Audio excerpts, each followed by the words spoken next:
All right, welcome to Halitics. I'm Hal Ginsberg. So glad to be talking today. It is, what is it? It's Thursday. Yeah, Thursday. And had a really nice week so far. I hope you've enjoyed it with some of our just awesome guests every day so far until today. No guests today, just Hal. Unless you want to call in, we'd love to have you on 240-242-5646. We'd love to platform you, much as in our thumbnail we show Ezra Klein platforming at the New York Times Ben Shapiro, right-wing provocateur, Zionist, man who's wrapped himself in the Charlie Kirk mantle since Kirk's death, although he and Shapiro, meaning Kirk and Shapiro, were starting to disagree. It appears, certainly clearly disagreeing on how staunch our support, the United States support for Israel should be. And the conspiracy theories really are flying around the internet that Kirk couldn't have been killed by Tyler Robinson, Tyler Robinson, Swift, Tyler Robinson, couldn't have been killed by Robinson, that questions about the bullet, the trajectory, this and that. That's the kind of stuff I actually honestly totally tune out. I've seen it. I've observed it. I've said it already on this program. I am very ready to believe Israel could have killed Charlie Kirk. I do believe it probably at this point, based on what we know so far, based on the fact that a number of very affluent, very prominent Zionists who funded Turning Points USA were turning against Turning Points, were turning against Kirk. The fact that he had rejected, by all accounts, or at least by some accounts, he had rejected bribe money from Israel. Would it shock me that Israel would try to kill this guy because he had so much influence? I mean, I wish he did. I don't think he was a positive influence on our democracy whatsoever. I think he actually reduced our freedoms by his championing Trump and by various other actions that he took. But that all said, he did seem clearly to be turning, at least to some extent, away from the Zio-Nazi line. He was platforming, as we talk about Klein platforming Shapiro. Kirk was platforming Dave Smith, who is an unabashed opponent, apparently a libertarian as far as I can tell, but an unabashed opponent, and rightly so, of Israel, of our support for Israel. He was questioning with another very staunch Zionist, at least in the past, Megyn Kelly, right-wing influencer Kelly, questioning if Israel's treatment of him and of Megyn Kelly was appropriate, was just. So he was making enemies on the Zionist front. There's no question about it. He was. But the evidence, as far as I've seen, just doesn't support the claim that the Mossad or some Israeli, fellow traveler decided to kill Kirk. It just doesn't seem to add up with what we know. I looked at the Tyler Robinson tweets I've heard, or the texts, and people say, "Oh, no kid would ever write that." I don't buy that. I saw that there was a lot of texts that didn't start with capitals. He didn't always use correct grammar. I don't know whether Kash Patel and the FBI curated some of those texts. Maybe they did. They faked them. I don't know. But to me, the most credible solution to the murder of Charlie Kirk by far is what Tyler Robinson said. He said, "I'd had enough of the hate." And that seems to me clearly to explain what happened. So I don't need to look for other explanations if the evidence doesn't point to them. So that's where I am. That said, this is something that's being discussed on the internet. It's being discussed, and so we'll continue to discuss it. One of the issues I had with the Klein interview of Shapiro was, does Ezra Klein, and I have my issues with Ezra Klein, a lot of issues. We talked about him yesterday with as a follow-up to the previous interview I had with Kirsten Stade about the problems with Ezra Klein's abundance, the problems with Ezra Klein's neoliberal agenda, the problems with Ezra Klein's failure to call the right wing out for what it is. There's a lot of issues I have with Ezra Klein. I think Ezra Klein was completely wrong to say Charlie Kirk did politics the right way. I don't think it could be clearer he did politics in a harmful way, and that's not the right way. All that's, and but it's not just because I disagree with Kirk. It's because Kirk misrepresented facts because Kirk tried to deliberately pit people against each other that I wish he would have tried to make allies. And he's not the only one who does that. People on the left do that too. And I've been critical of them also. I have my issues with Ezra Klein. I heard Nathan J. Robinson just excoriate Klein, and I was inclined to believe everything Robinson said. I watched part of the interview that Klein did with Shapiro, and I just can't say it was nearly as bad. At least the section I watched wasn't nearly as bad as I expected it to be based on what Robinson said. We'll play that. We'll get to that, but we're going to get to that later on in the program. Right now, we will go, as we do every program, tragically, to Gaza. And the death toll there, another very bad day, 83 more people killed by the Israeli military. Over 65,500 now official, according to the health ministry there. It's just a terrible crime against humanity. There's no other way to look at it. Israel is bloodthirsty. They're motivated. Clearly, they're kill crazy, I think is the expression I've heard before. They're kill crazy right now. And only we can stop them. And Trump is clearly determined not to.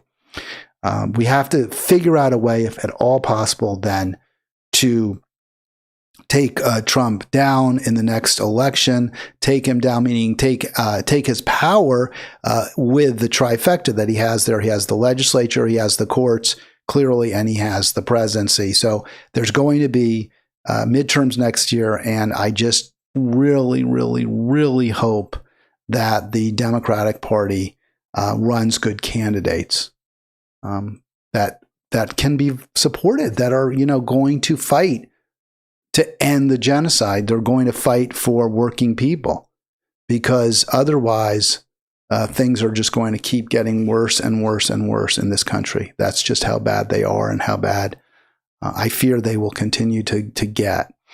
There you see it, 65,502 Gazans killed since October 7 by Israel. Absolutely horrific. From March 18 to today, Trump and Netanyahu have killed over 12,915 Gazans. It's just as awful as it can be. Over 6,000 women and children, almost certainly. I'm just very, very, very, very disheartened by this, by all of this tragedy, all the blood, the bloodshed, the killing for no reason whatsoever. We have to stop it. And again, the way to do that is to take away Trump's power by electing hopefully by electing a Democratic majority of Democrats who will fight for American people. And I'm, always critical of the Democrats, harshly so. At this point, I think we have to have divided government. There's just no way we can continue down the road we're going right now. Is there hope in, and that may not be possible. I mean, Tom Edsall has a good article in today's New York Times. I didn't quote it. Maybe I'll talk about with Arlen next week. But it's about how we basically don't have our freedoms anymore, that they've basically been, a freedom of the press. The media is more and more in the pocket of the Trump administration, that we're seeing CBS News now, CBS becoming being taken over by Larry Ellison's son. And this is a very, very unfortunate, very, very scary development, really. TikTok being sold so that probably pro-Palestine, pro-life, anti-Israel, anti-Zionist videos will no longer be allowed. This is a very, very frightening development. And that's, so even someone like me who's harshly critical of the Democrats so often, you do wonder, given the way media is consolidating in the hands of just a tiny few right-wing billionaires, can the Democrats even get their message out at all? Now, I would argue they could. They can go on programs like mine, or if they want bigger audiences, go on, Breaking Points with Crystal and Sagar, go on, Do Dissidents, go on, Revolutionary Blackout Network, Sabby Sabs, Brianna Joy Gray. Sure, that's what they should be doing. They should be promoting alternative media. But I don't know whether that, even if they did that, would be enough. They should do it. You should be seeing people like AOC, the Squad, et cetera, former Squad, so-called Squad, et cetera, on those shows, but it's hard to know whether they ever will be. Gaza-bound flotilla, this is the Freedom Flotilla. There's more and more ships. They apparently now have the support, although it doesn't say this in this PBS News report, they apparently now have the support of Egypt and Turkey. So there may be Turkish and Egyptian warships now surrounding them to protect them. I hope that's the case. Apparently, Italy and Spain are sending help, as well as Israel may have attacked the flotilla. I don't know how serious that is, but this is something we certainly should be supporting. And I really honor the activists who have the bravery to go on those ships. It's just amazing to me that they can do that. I mean, again, I don't have that kind of bravery. I wish I did.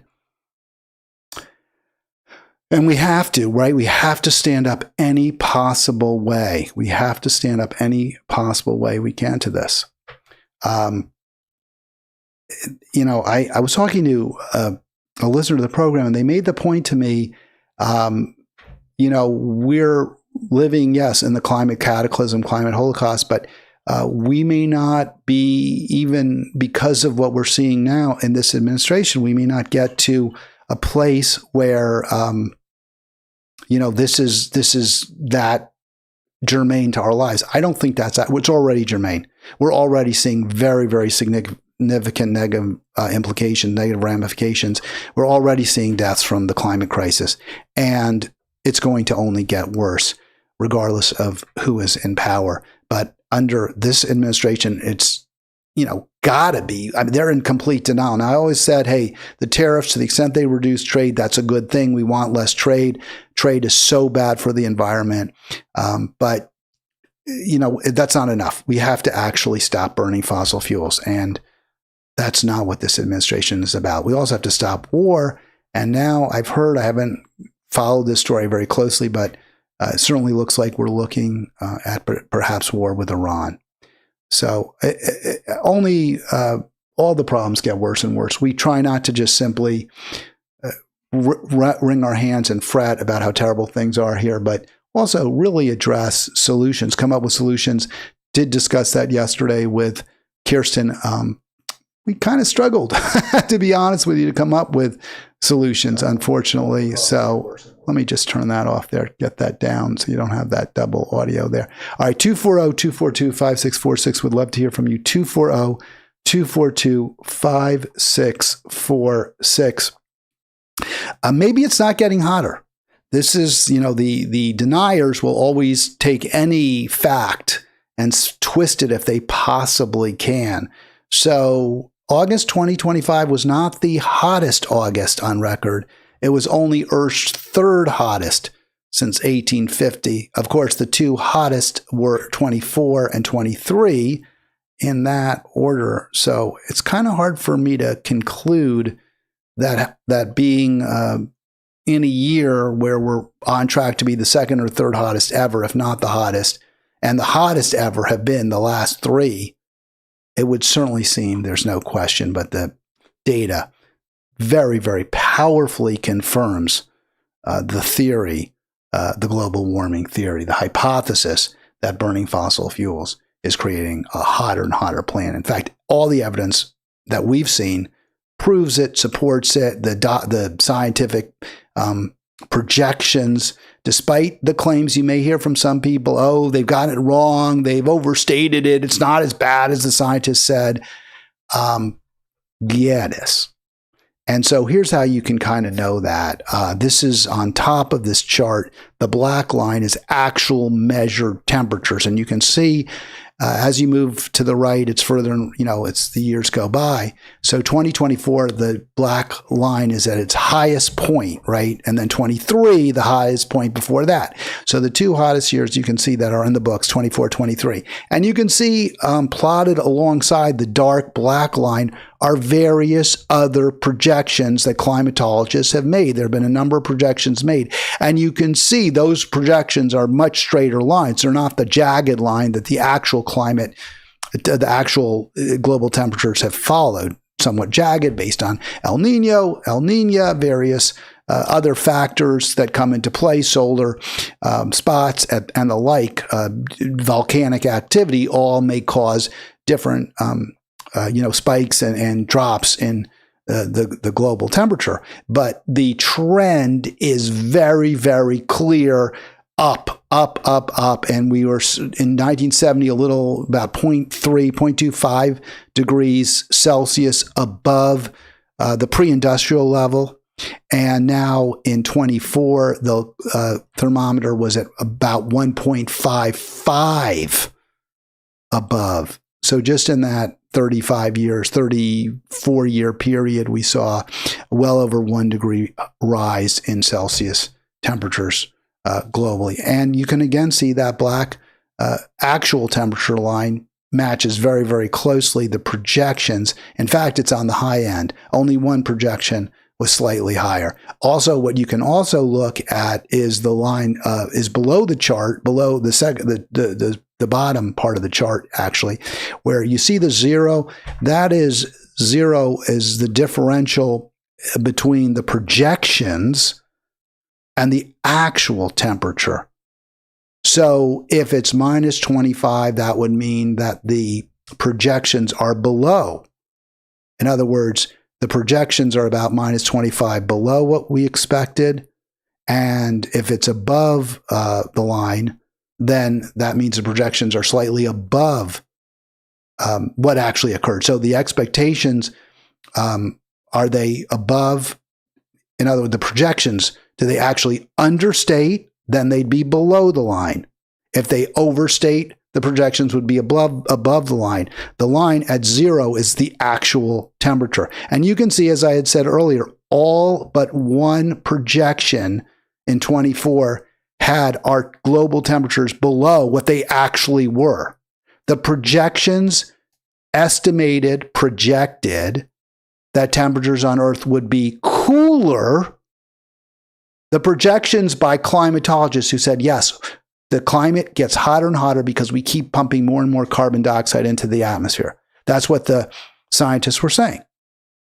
And the projections that those climatologists who all have concluded that we, human species, are burning our mother up, the projections that they had have understated by a slight amount where we are right now,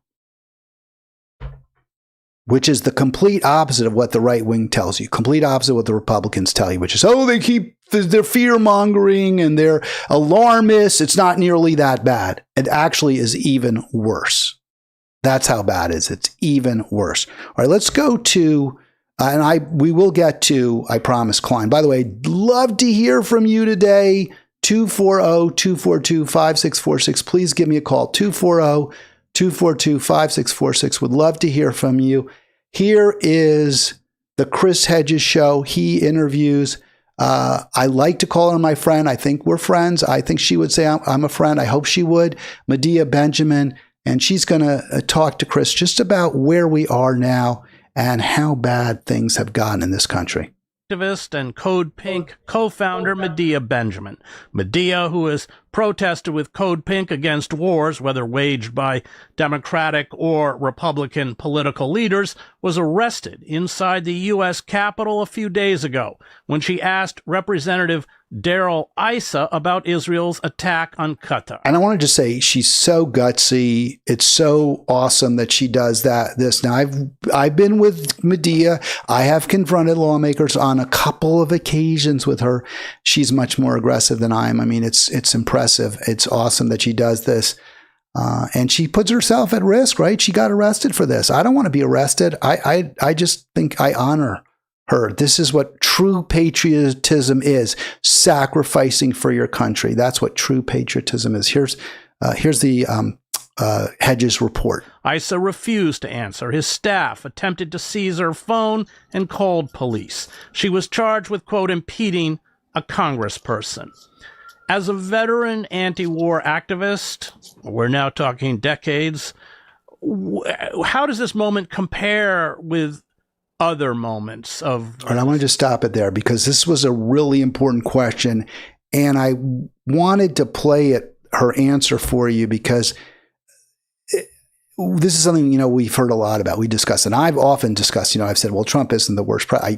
I think this term he's definitely dropped to the pretty much the bottom of the pile now, with maybe W and maybe Nixon and maybe was there another one I had? Well, Jackson from the 19th century. But he's really pretty much at the bottom of the barrel. He wasn't after his first term. He is now getting there for sure. I still, using my metric, how many people has he killed? He's still not at the level of some of those others, or any of those others, actually. But the death count under Trump is definitely rising, as we talk about in Gaza on a daily basis. So the question that Hedges asked this veteran political organizer, this activist, this fighter for freedom, how does this administration compare to previous ones? And I thought that was an important question to ask. Well, thank you for having me on, Chris. It's always good to be on with you. This moment is a very dark moment, a very scary moment.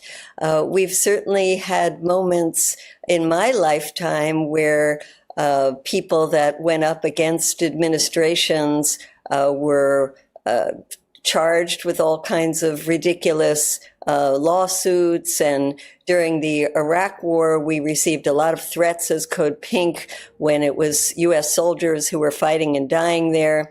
But this is a much more wholesale attack on free speech, much more than I have seen before. Yeah, it certainly feels like it, doesn't it? It really feels like we're at a place that's a lot worse than we've been. And against war. I can't, I'm struggling with that, as I think we all are. How do we stand up against it? How do we fight? I mean, I can do this videos and maybe, a few dozen people, maybe a few hundred see my most popular videos. Hopefully that number will grow, but that doesn't change in the end anything. I mean, I could have 5 million. There are some progressives, right, with over 1 million followers. I guess I would call Breaking Point's progressive, although I don't love Crystal's take and certainly don't agree with Saga on most issues. But they're to the left. There are other podcasters who have very large audiences. There are some, overt Democrats like, I guess, Brian Taylor Cohen, whatever he is. He's the guy who did that phony chorus nonsense, the propaganda, but he's a Democrat. Nevertheless, he is Brian Taylor Cohen. So we have our influence, we have our online presence, but it isn't changing the political zeitgeist, the dynamic. So how do we? And my great fear, again, is even if the Democrats at this point, and they haven't, let's be real about this, as Sabby often says. She says, I'm going to be real with you, or I try to always be real with you, honest with you. But even if the Democrats were truly making presenting the vision for a better America that I believe they need to present to win over the American public, even if Ro Khanna had gone on with Anand G, and I played you a lot of clips, even if he had gone on and said what I think he should have said, which is, hey, we are going to fight. I am going to do everything possible to guarantee health care to every single American. I'm going to do everything in my power, and I'm going to fight tooth and nail to push Democratic leaders to pass bills, to propose bills, to fight for bills that guarantee that every single American child has a safe, secure home to live in. Even if the Democrats were saying that, we've got to stop supporting Gaza, Israel. We've got to start supporting Gaza. Even if every Democrat was saying that, I don't know if the media would tell you they were saying that. This has kind of been an argument I've heard from Democrats in the past. Well, the media won't cover us. The media is not fair to us. I've always thought that was kind of poppycock. But I mean, I always thought the media wasn't fair to progressives. I always thought the media was incredibly unfair to Bernie, to leftists. But I always thought, hey, Kamala got a lot of positive media attention, certainly from CNN, certainly from MSNBC. If she had presented, a more popular alternative to Trumpism, she would have been able to do it. Now, I don't know if they all would have loved it. I'm sure there would have been plenty of people, especially suits at MSNBC and CNN, who wouldn't have liked hearing her talk about Medicare for all. They wouldn't have liked hearing her say that she was going to cut Israel off. But it would have been covered, and she could have gotten that message out in new media as well, internet, etc. But she didn't do that. But now the argument, I think, has a little more potency, which is the right wing isn't allowing us to get our message out. Even if we wanted a really good message, we wouldn't be able to get it out. And I fear, even if we had a really good message, which we don't. Now, the counter argument is Zoran. Zoran won, or he will, it looks like it. And the media has been almost uniformly unfair to him. The media was uniformly unfair to Bernie in 2016, and he barely lost a race he had no business being in the first place. And he should have won. And he could have won. And we'd be in such a better place if he had won. But I think now, with this incredible consolidation of media, with the ownership in the hands of completely controlled by billionaires, the Sinclair Group, this Ellison Zionist group, it's pretty scary. It really is. Facebook now, they're toadying to Trump. It's very, very, very scary. Let's go to a little more here. Now, you heard what Medea said. This is the worst it's been that she's observed. Let's play a little more. Now he's going to ask her, Hedges, is there hope? Where's the hope? And what does she think of the Democrats?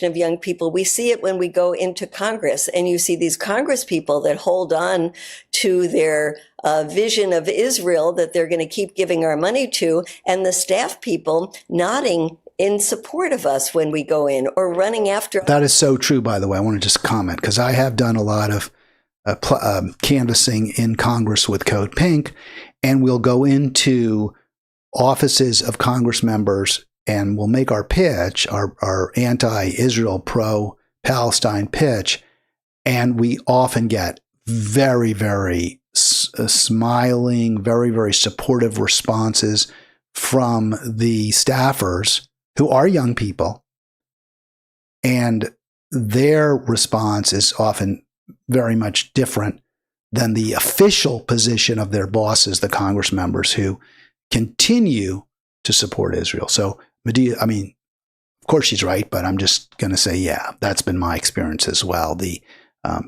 people who work there behind the scenes, the young people, the interns, the staffers, they get it.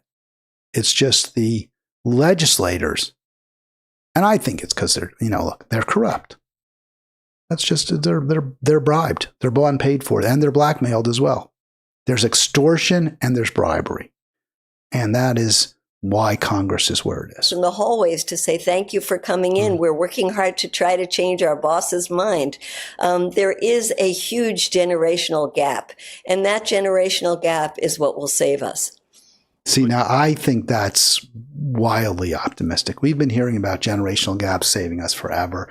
If you remember, in the 60s, you had the young people who were against the Vietnam War. You had, before the anti-war movement, you had the civil rights movement led by young people. And the problem is, those young people, they get older and they get more conservative, they get more power. A perfect example of that, John Lewis, right? He was there at the Edward Pettus Bridge, gets attacked. He was a great civil rights hero, but in the end, he became an asset of the for-profit pharmaceutical industry. So the young people move to the right as they get older, as they get power. Many do, as they get, not all, not me. I've actually moved to the left to the extent I moved at all, which isn't very far. And I've certainly gotten older, gotten old. But the idea that the younger generation, I know Medea believes that. I know she wants to believe. We see younger people. But unfortunately, look, a lot of younger people were so disgusted with the Democrats, they voted for Trump. What they didn't do is join hands and say, we got to go with Jill Stein. So I hope younger people can be our salvation. I'm not counting on it. There's a younger politician, obviously, they're going to feature Mamdani. So let's hear what what Hedges and Medea Benjamin have to say about Mamdani. You see it with Mamdani. Absolutely. I mean, how beautiful is that? I mean, I'm in New York City right now, and it just feels so good being here, knowing that he will be the next mayor. I'm pretty sure he will be the next mayor, and that will change things. And it has already changed things. You see people around the country who are now excited about running for office, who know exactly how they should portray themselves as they run for office, because he's such a wonderful role model of that. So yes, that is so hopeful. Although not endorsed by Schumer or Jeffries. And I just want to close by having you reflect a little bit on the Democratic Party. I mean, in many ways, the Democratic Party transformed itself into the war party. But talk a little bit about the Democratic Party and whether you believe it's reformable from within. It's pathetic. It's disgusting. It was disgusting under Biden. It's disgusting under Trump, when you'd think now would be the time for them to be the party of opposition and really be out there. It's irredeemable. You and I have been supporters of third parties for a long time, both worked on Ralph Nader's campaign, been always trying to get a strong third party going, because I don't see any way that the Democratic Party can lead us into the kind of future we want. On the other I want to stop it there. So I agree with Medea. I agree with what she just said. It seems counterintuitive after, and let me just play a little bit so we don't see their eyes closed in this, or I'll just put myself up. We don't need to see them for this moment. So it seems counterintuitive because she was just telling us about how Mamdani's giving us hope, and that politicians around the country who are progressive, or even further to the left than progressive, leftists, they see in Mamdani a path that they can follow to win. And I think that's fair. But yet, despite all that, the party's irredeemable. So it does seem like there's a little bit of a conflict there. But I think in the end, she's right. What she's saying is, yeah, we can get a few good people in office, and on the margins, they'll do some good things. But in the end, that party cannot make things better as a whole, that the party itself is retrograde. And I don't think there's a dispute. I don't see how we can really take issue with that. So, yeah, I mean, she closes by saying, I'm not going to play the rest of it, but she closes by saying, Medea does, that, hey, we're going to try to build a third, but this is kind of what I was discussing yesterday with Kirsten about. And what Kirsten was saying, kind of what Medea was saying, is, hey, we got to build up an alternative, but at the same time, live in the world we live in right now, which is that the Democratic Party is kind of the only game in town. And okay, if there's a good Democrat, as I've said, I'll vote for them.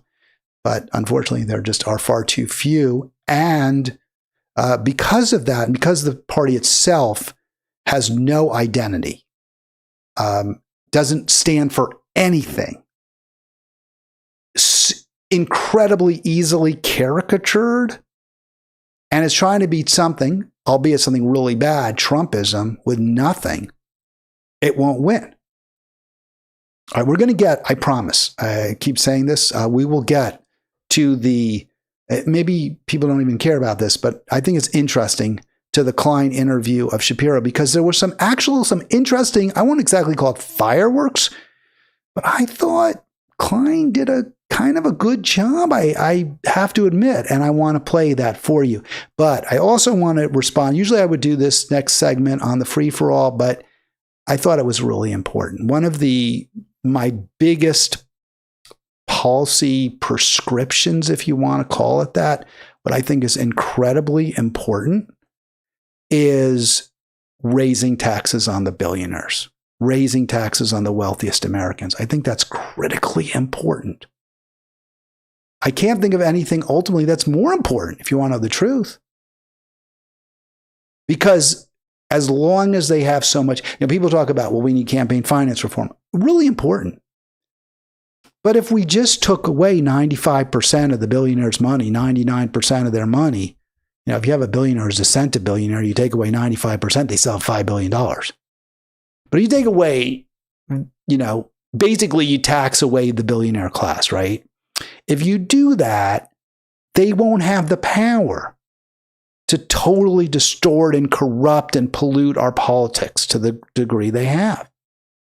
Now, I agree we need campaign finance reform, but we'll never get it as long as the billionaires are able to prevent laws that reduce their power. But at the same time, how are we going to raise taxes on them if they're going to stop us from enacting laws that will reduce their power? It's a really tough nut. It's a true Hobson's choice. But I want to just get to the issue of why higher top tax rates are so important, and only in one little narrow issue, and that is the deficit. I've heard people say, "Well, if you could eliminate, you could seize every penny that the billionaires have, and you wouldn't eliminate the debt." Well, that's because the debt is so high. But you could, and we have in the past, run budget surpluses. In other words, the amount of tax money taken in by the government, its revenues, exceeds expenditures. And the way you get there is not by cutting. I mean, I guess you could just eliminate the safety net. You'd also have to wipe out the Pentagon. If you look at this is a really interesting little clip I took. 50s to the 1980s. After the end of World War II, the U.S. economy grew significantly. From 46 to 49, we ran budget surpluses. This was when the top marginal tax rate was over 80%. Now, we didn't. People say, "Oh, we're not going to eliminate the debt." Yeah, we didn't, but we were cutting it. We were paying into the debt, but the debt was high because of the Depression and because of the war. World War II, there was a lot of deficit spending. Which was necessary. You're fighting a war. It was a necessary war. And so we spent a lot more money than we're taking in, but we were absolutely paying that debt off. Then we got involved in an unnecessary war, the Korean War. We spent money, but because the tax rate remained very, very high, we kept on some years, even despite that second war, even despite the GI Bill, which cost money, even despite the highway expansion under Eisenhower, all of that, we were still in some years running budget surpluses because the top marginal tax rate was 80 to 90% or more. Even after Kennedy cut the top marginal rate, he shouldn't have done it to 70%. He did, probably because Kennedy's rich, money, influence of power, influence of money on them. Kennedy was no LBJ. Kennedy was born with a silver spoon in his mouth, and Kennedy's friends, who do they entertain at Hyannis? The richest people, the captains of industry. So yeah, he did his friends and neighbors and himself a solid and cut the top marginal tax rate to 70%. Still really high. We still didn't see any ballooning of debt, but it started to grow a little bit. The the government deficits bloated after Reagan slashed the top marginal tax rate from 70% to 50% and then on down to 28%. So I'll show you real quick. The point is, if you believe, and I do, that government should pay its debts. Now, yes, there are times when you run deficits. Deficit spending has its place. In a depression, at a time when you don't have billionaires and the economy is really weak. That would be, say, 1929, 1930, 1931, 1932. The billionaires pretty much were not billionaires anymore because their stock portfolios had declined drastically in value. I think the richest man in the country in the 30s was John D. Rockefeller, and he was rich for sure. But even other captains of industry, Ford, their stock value, the value of their assets, tumbled as a result of the market crash and depression. So at that point, the rich don't have enough money to take from them and jumpstart the economy. And plus, the economy is in a depression anyway. So that's when you spend more than you take in. And it worked. Got us out of the Depression. Got us World War I, us World War II as well. But you can see the results. I've got this little chart here. Just want to show you real quick. Maybe this is useful, maybe not. you can see with the top marginal tax rate in the 80 to 90% range, we had budget surpluses in 47, 48, 49, and 51. And during that time, the highest deficit to GDP ratio, in other words, where we ran a big deficit, was in 53, when it was only less than 2%. Less than 2% was the deficit. Now, of course, 45, you see that 21%. That's because it was World War II. We were on a war footing. And then 46 still had a lot of war spending, so 7%. And then it drops like a rock. The economy doing extremely well, and partly because high taxes on the wealthy actually are good for the economy.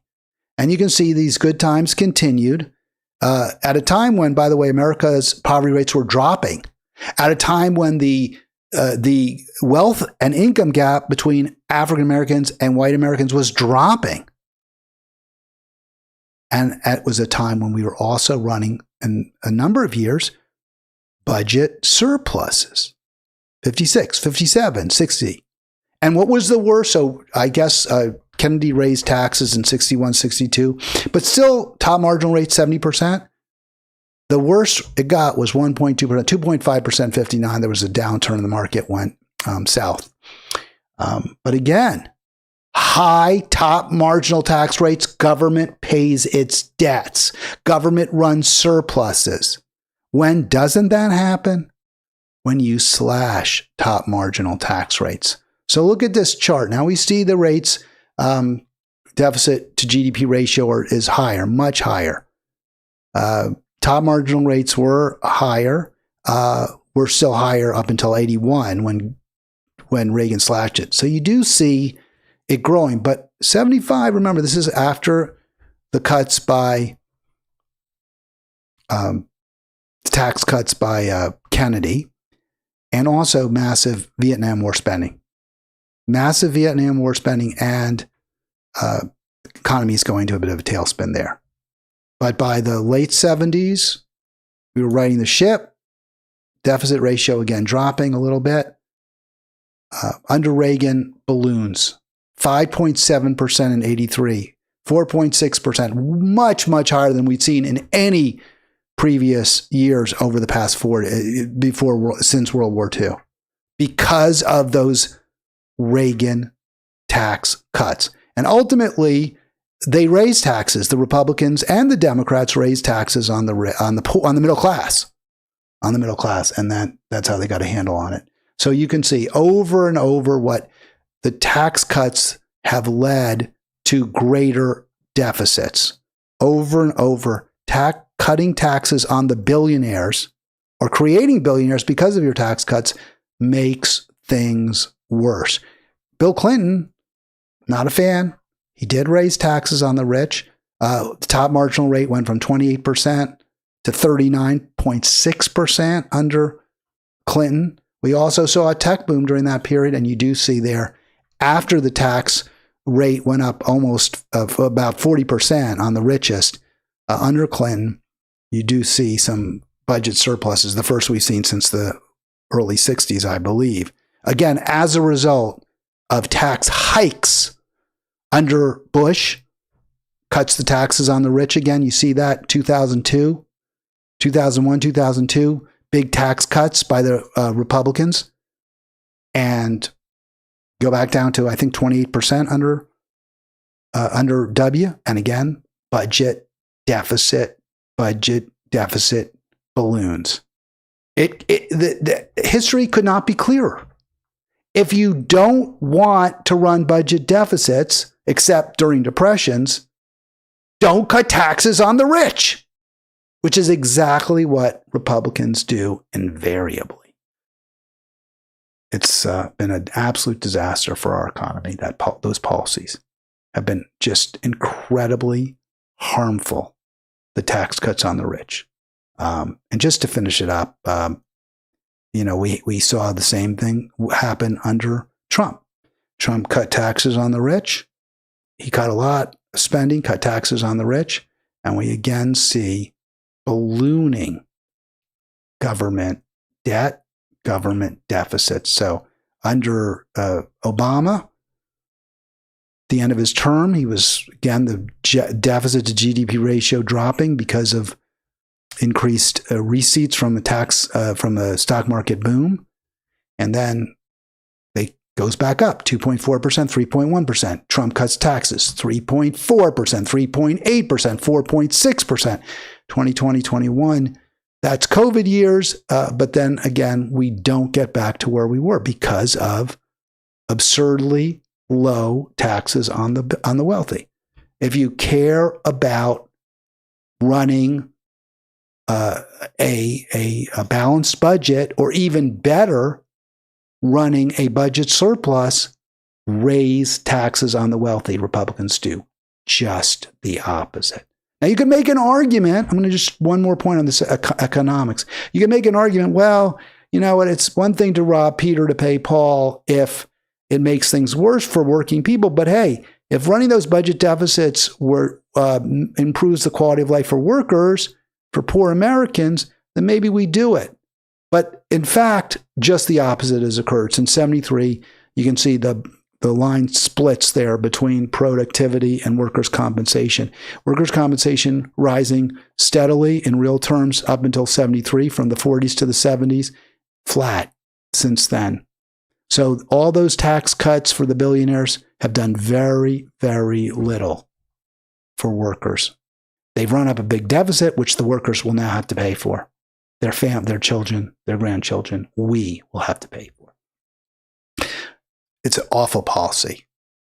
It's indefensible, those tax cuts for the wealthy. Except if you want to be wealthy, or you are wealthy, or you're being bribed by the wealthy, or you're being threatened, if you don't give tax cuts to the wealthy, then it makes perfect sense. But if you care about an economy that works for all Americans, then they're a disaster. Okay, I want to play this clip. This is Nathan J. Robinson from Current Affairs. I like Nathan J. I think he's very entertaining. I've watched him. I think, I get why he has an audience. He's kind of an interesting look to him, and, he dresses interestingly, and he has a kind of a cool way of talking. I've heard people say, it's kind of like I haven't heard this said exactly the way I'm going to say it, but that he kind of has the Cary Grant accent, which is not a real accent. Like, Cary Grant really didn't have an English. He was English for sure, Archibald Leach, but he spent a lot of time in the United States, and he kind of adopted a new hybrid, Brit American Cary Grant accent. And that's sort of, I think, what has happened with Nathan J. Robinson, who did spend time in England, but also plenty of time in the United States. And it seems like he has his own unique way of speaking that isn't quite like anyone else. Here he is going after Ezra Klein of the New York Times, not my favorite by any means, and Klein's interview of Ben Shapiro, who's even much less of a favorite of mine than Klein is. All right, here we go. Ezra Klein has with Ben Shapiro. He politely disagrees with much of what Shapiro says, but he also asks him a great many open-ended questions. What's the difference between being a conservative and a counter-revolutionary? How do you define Western civilization? What's the lions versus scavengers framework doing for you?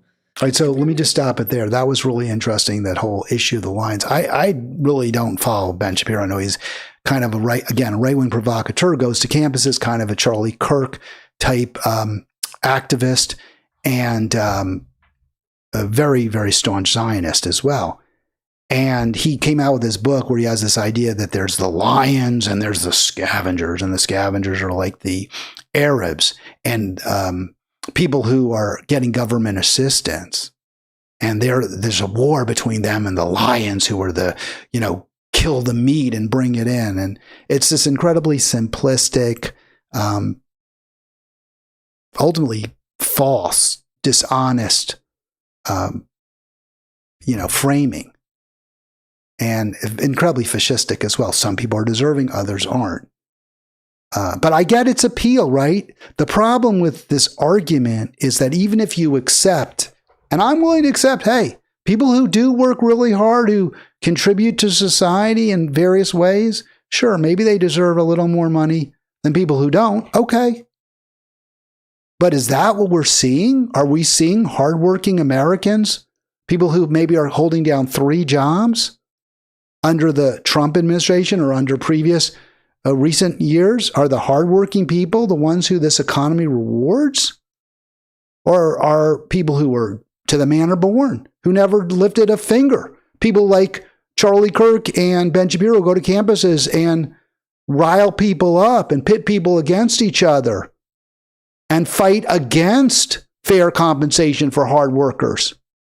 Are people who are not industrious, but just gamblers, people who put money in the stock market, in commodities trading, private equity. That's not hard work. Are they the ones who are these lions who, because they, are so smart and crafty and figure out, are they the ones who, do they really deserve all the gains, everything? Really? Because they enslave people, they force them to work at barely subsistence labor? Is that what we want to reward? Well, that's apparently what Ben Shapiro believes. At least that's what he says, and it's made him a piss pot full of money. I would say, when I was watching this with Robinson, well, my gosh, didn't Klein push back a little bit? Did Klein just let him spout? And I assumed he did, because A, I trust Robinson, and B, I don't like Klein. We'll play a little clip. I don't have all of it, but a little bit of Klein and Robinson, where I thought Klein did a pretty decent job. But let's play a little more from Robinson. To go, were you more or less comfortable on the right? Now, these simply allow Ben Shapiro to spout his noxious worldview at length before Klein asks for elaboration or poses a lightly challenging question. All right, now I didn't watch the whole interview, right? So it may be fair that, and certainly when they're talking about Zionism, which again, Shapiro's a very aggressive pro-genocide Zionist, it may well be that Klein let him get away with that. So that's possible. But at a minimum, Nathan J. Robinson should have pointed out that Klein does push back, and I think somewhat effectively, when Shapiro tries to bash Bernie and bash the left more generally. So let me play a little bit of this. Socialist in bent that he has not offered a defense of. Bernie Sanders has never produced anything outside of a grievance-based political movement that suggests that... Stay where I am on what Bernie... All right, so let me stop it. So right there, and Klein interrupts him, which is good, by the way. Sorry I have that little ad popping up. So Shapiro does exactly what Charlie Kirk does. They obviously went to the same school of rhetoric, which is talk very, very quickly, say a whole lot of things at once. And, even if one thing you say is challenged, everything else will get through, and you can overtalk people and talk loudly. So it's not about developing an understanding, learning from each other, challenging yourself. It's not about that at all. It's just Bernie Sanders has never introduced one. He's only a grievance-based economy. So false. It's so not true what he said. What Bernie Sanders has talked about is a fair share for poor, struggling, working people. It's not, you should be aggrieved against, the grievance base is what the right does. It's those immigrants. Your grievances are due to those people. Your life isn't working for you because these other people who have even less are trying to take from you. That's grievance base. Bernie is saying this economy doesn't work. This isn't a fair economy. This isn't a just economy. We need to make it work better. And it's not about just the people he's talking to are being grieved. He's saying, hey, let's all work together to make things better, not pointing fingers at other victims and saying they're the problem. So he's full of crap. Klein, to his credit, he stops him here, and he does this throughout the interview. Let's play some more. That's right, because what you're describing in terms of he's never produced anything outside of politics, well, okay, politicians produce politics. That's their job, right? Many politicians on the right have not started large businesses. So that doesn't cut enough. Also, so he's saying that's not a fair criticism. And also the point that you might have started a business doesn't mean, and Klein doesn't go there, but he doesn't need to at this point, doesn't mean you're on the people's side. And by the way, Trump didn't start a business either. He inherited one. Job growth. He has not produced a more productive base of citizenry. I don't know why he would say that.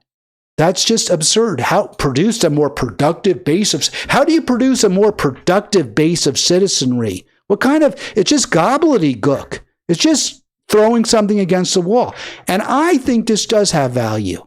I think now at first I was thinking, why would you platform a provocateur? Why would you platform a propagandist? Because you're just giving them an opportunity to propagandize. But there's a value in exposing these people. There's a value in showing that really the emperor has no clothes. Now, what I would really love to see happen, honestly, more than anything else, what I would love to see, I went back and played a little more, I would love to see, and this will never happen, Ezra Klein talk to some working people, talk about how their lives have gotten worse, how these so-called scavengers, are they scavengers because they are demanding the right to unionize? Does that make you a scavenger because you want to have fair dealing with the people who are taking your labor and making enormous profits from it? Is that scavenging, or is that being a lion? Hey, we're coming together. We're going to fight for what is rightfully ours. That's what that is. Mayor who's pretty good at running, but I guess defend that for me. Okay, so Bernie Sanders has met very few dictators who are socialist in bent that he has not offered a defense of. Bernie Sanders has never produced anything outside of a grievance-based political movement that suggests that... Stay where I am on what Bernie wants, right? Because what you're describing in terms of he's never produced anything outside of politics, well, okay, politicians produce politics. That's their job, right? Many politicians on the right have not started large businesses. So that doesn't cut enough people out. He has not produced job growth. He has not produced a more productive base of citizenry. He has not produced public policy that has resulted in anything of measure. He has not been... And that's just false. And I think maybe Klein is letting go on a little too long, but Klein will push back. Let's play a little more. On a major bill his entire career. So he says he never, I think he said he's never, let me see what he said there. He's never produced a major bill in his career. I want to do the closed captions, get this in right. He's not produced, here we go. He has not produced public policy that has resulted in anything of measure. He has not been a co-sponsor on a major bill his entire career. That's just flat out a lie. Bernie has been the main sponsor a number of years of Medicare for All. And that is an absolute major bill. Now, it hasn't passed, but he's absolutely sponsored it. So that what Shapiro said there is just a flat out lie. But again, you talk really, really quickly and you hope people will just sort of gloss over and won't call you out. And Klein should have called him out here and he didn't. He has sat outside the political system and bitched about it for... That's false. He's been very involved. He's worked with Republicans. He worked with Mike Lee to stop funding the Saudis when they were committing genocide against the Yemeni people. And he worked to clean up the VA after the Walter Reed crisis. It's just false what Shapiro said. And again, I think there's real value in getting him on the record saying this. I think Robinson was wrong there. I watched him add huge amounts of things to various bills. I covered the Affordable Care Act very closely. Are we now? So look at how Klein pushes back. And I think he does. It's worth what he's doing. Amounts of things to various bills. I covered the Affordable Care Act very closely. Are we now going to pretend? Now look at how so rude. I thought the right's supposed to be civil. Look at the way Shapiro interrupts, the snide tone, the obnoxious way that he speaks to Klein. I'm talking with Kirsten right about civility. Honestly, now Shapiro's fans, I'm sure, will be like, yeah, you go get him, Ben. But I think most people who, are decent, caring people would be like, no, that's not how you should talk to people. Yeah, that's not right. Bernie Sanders is a wildly powerful legislator because he was always for someone on the left. He's not. He was always. Look at how he keeps interrupting. He can't bear to have someone point the facts out to him because his are so wrong. Shapiro's are. Well, his entire He career. was always somebody who is very good at working to get his amendments into bills. I don't want to try to convince you to like Bernie Sanders. What I'm trying to do is match up like the guy who got a bunch of funding for community health centers. Listen to how he's going to interrupt. See, Shapiro can't stand it. He can't stand any point being made that contradicts his bogus narrative. Like Bernie Sanders. What I'm trying to do is match up like the guy who got a bunch of funding for community health centers. He got a bunch of funding for community health centers. Okay, so that's what Klein is saying. That's a real legislative accomplishment, ain't it, Shapiro? Hold on a second. Sure. This division you are creating in the people who just want to suck dry, like you don't see anything of value in the way he understands, people I think you would see sympathetically as suffering, as deserving a higher minimum wage, as deserving healthcare when they can't afford it. To you, he is just an enemy of Western civilization. So that's, I think, a pretty powerful little question there by Klein. Saying, look, this is a guy who wants to bring healthcare, decent wages to people that you seem to be the one extolling, white working class people, right? People are getting a raw deal. He's trying to help them out, right? And of course, Shapiro, because he's not an honest dealer, he's not a fair intellectual. And this goes to the point, do you platform these people? Because if you can't have an honest conversation with them, if they're not going to listen to you, if they're not going to take seriously what you have to say, then should you ever take seriously what they have to say? I have a problem with that. On the other hand, I have a problem saying to Ben Shapiro, I'm going to listen to you if you're not going to listen to me. On the other hand, Klein is exposing this jerk. Klein is exposing this selfish, narcissistic cretin. And there's value to that. Yes. And the reason I say that is because, again, I think that the easy part of all politics and all of human life is to find the places where you think that life has been unfair to people, because life is sometimes. Is that, I think what I would say is what you should be doing as a politician is trying to solve problems where people's lives aren't as good as they should be. It's not even about fairness. Everyone should have health care. Everyone should have a place to sleep. Everyone should have a decent job. Just period. End of story. Now, if they aren't going to do it, if they're going to take advantage of it, there's only so much you can do for people. But that's the minimum. And it's certainly not easy. Shapiro saying, oh, this is the easy thing to do. No, the easy thing to do is to do what your donors want you to do. Unfair to people. The question is how you direct that. Has he directed that toward actually building better systems? Of course. He just had the community health centers. That's a better system. What's your better system? His entire career yelling at people who... It's not true at all. He's actually worked behind... Now, Bernie is a bit of a yeller. It's not perfect, but nobody is. He's tried to work with people throughout his career. So that's just false. In fact, the yellers are the people like Shapiro. Have become wealthy. Has he maligned them as morally inferior for having developed wealth? He has not. He has not maligned people for aggregating wealth. No, he hasn't. Has he decided that there is a class of people who are the great exploiters in his moral narrative and who must be torn to the ground? Billionaires. Well, they are exploiters. Shouldn't exist. I have a question. When you cross that $999,999 mark, is that when you become evil? Like when? It's such a false. It's just such a complete straw man. You're not saying you're necessarily evil if you're a billionaire. You're saying that no one should have that much money. No one should have that much power because it destroys society. And he's right. Bernie's right. When exactly is that barrier crossed? So here's where, real quick, we'll play Klein, then we're going to end this segment, end this show. But I thought Klein lets him spout a little bit. He looks like he's crazy. He is crazed. This is a demented person. And then listen to what Klein has to say. $99 mark. Is that when you become evil? Like when exactly is that barrier crossed? I think you could not become evil. You could just have a high marginal tax rate. Well, but that's not the case he makes. Yes, it is exactly the case he makes. Of course it's the case he makes. What do you mean it's not? That's exactly, he's saying, hey, the problem is these people have too much money. End of story. And of course, Bernie's right. And Shapiro can't even let Klein get his last words out. That's not the case he makes. Yes, it is. I think there was value to that. I think he, in his low-key way, and I'm not, again, Ezra Klein is not my exemplar. All that said, he exposed Shapiro. He showed up Shapiro.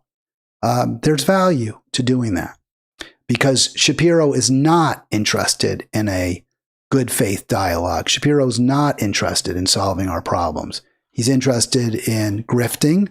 He's interested in division. He's interested in raising money for himself. So I feel on balance, Jay Robinson is wrong. Robinson does think there's value in platforming Shapiro. He just didn't think the way it was done in that case was worth it. I don't agree with that. I thought Klein did a pretty decent job. So in that instance, so trying to be fair to people, bravo, Ezra Klein. And on that note, we will call it a program. Hope you enjoyed today's video, Halitics, and will join me tomorrow for the free-for-all. Have a great afternoon, and thank you so much for being part of Halitics.